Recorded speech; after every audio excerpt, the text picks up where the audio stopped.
কোন সাইডে ডান পাশে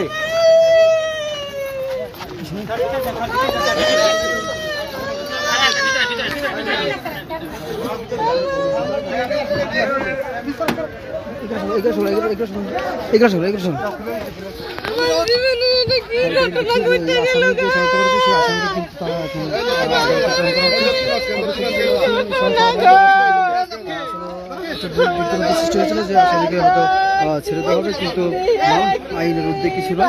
তবে আশা করছে যে এই মর্মান্তিক মৃত্যুর যে ঘটনা ঘটেছে তার জন্য সর্বোচ্চ শাস্তি হয় এই আশায় কিন্তু দাবি করেছেন।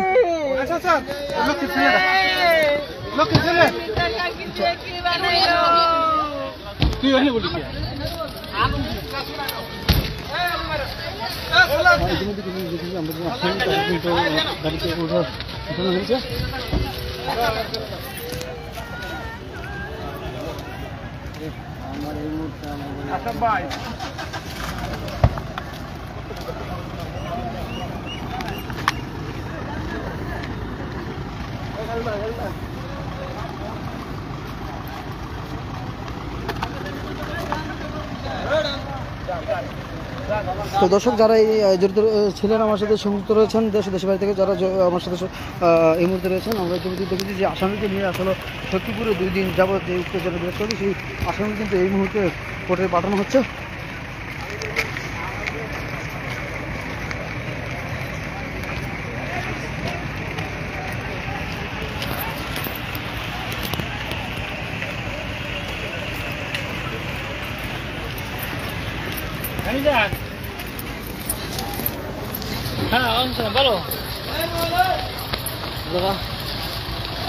আমরা কিন্তু বাইরে থেকে দেখতে পাচ্ছি যে বাইরে কিন্তু হাজার জনতার উপস্থিতি রয়েছেন এখানে। তবে ইতিমধ্যেই কিন্তু যেই বিষয়টি নিয়ে আসলে আলোচনা এবং সমালোচনা গুঞ্জন ছড়িয়ে পড়েছে, সেই বিষয়টি তর্ক করে কিন্তু এখন সেই প্রধান আসামি আয়েশা বেগমকে কিন্তু আদালতে প্রেরণ করা হচ্ছে। এই মুহূর্তে আমি রয়েছি শক্তিপুর প্রেস ক্লাব এবং শক্তিপুর থানার সামনে অবস্থিত আছি। কিন্তু আপনারা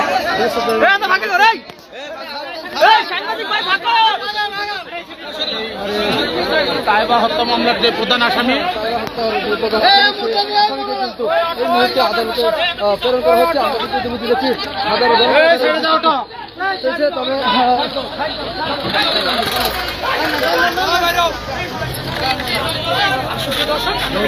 সেই তাইবা হত্যাকাণ্ডের প্রধান আসামি